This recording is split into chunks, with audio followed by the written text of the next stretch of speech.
Hi, we are Team One. My name is Susan Branham. I'm a math instructional coach in Alief ISD. I'm Amber Bossagalapi. I'm an instructional specialist in Pasadena ISD. And I am Janae Boykin. I am a teacher in Alief ISD. This week's ISTE standards for Unit 5 are engaging in professional growth and leadership. Teachers continuously improve their professional practice, model lifelong learning, and exhibit leadership in their school and professional community by promoting and demonstrating the effective use of digital tools and resources. The ISTE standard for coaches for Unit 5, involving professional development and program evaluation, requires our coaches to conduct needs assessments to see where they are in their program, to develop technology-related professional learning programs, to embed the technology in the learning, and to evaluate the impact on instructional practice and student learning. Okay, and for the content, knowledge, and professional growth, the standard for coaches, the technology coaches demonstrate professional knowledge, skills, and dispositions in content, pedagogical, and technological areas, as well as adult learning and leadership in area, continuously deepening their knowledge and expertise. So I'm going to go ahead and get us started. So my reading in the Horizon Report was about technology adoptions. And I think that we can all kind of agree, being in the educational field, that every year you get some form of new technology to kind of play with in your classroom. And even if it's not for the students, it's for you, whether it be planning or making your grading more efficient. We always get some type of new technology. So it's very important that we understand when we do get new technology, how to really work those programs and how they are beneficial to have in our classrooms, because we know that technology is constantly advancing, constantly growing. We know it's not going anywhere.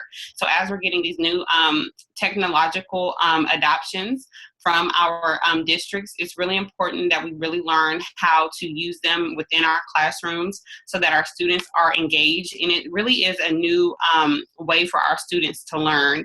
It's kind of reshaping how school works. You know, we're trying to get away from the whole paper pencil and move more towards technology, whether it be project-based learning or anything like that. So I read up on technology adoptions, and that was pretty much the basis of what I got from that reading.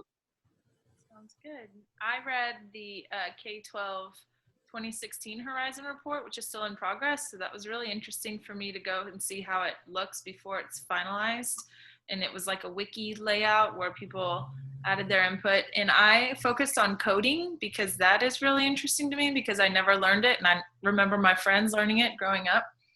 And so in UK, they have microbits, which are little devices that they were going to send out to 1 million students, and then they were supposed to incorporate it into their lessons, and they were going to do coding with the students. And they didn't roll it out in time, so they're going to incorporate it probably in the next year or two. That's one of the trends that's coming up, but I think that's going to be really interesting as the students start coming up with their own programming and codes. Great. So I spent some time in the higher ed report, the Horizon Report again, specifically looked at the section about keeping education relevant.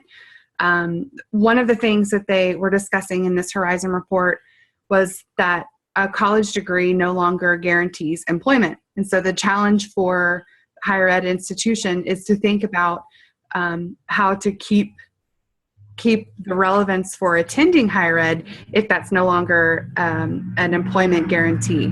That because of the creation of new jobs and that careers are hard to predict, not only does the skill set need to change, but we also need to think about how to draw students in to get their degree.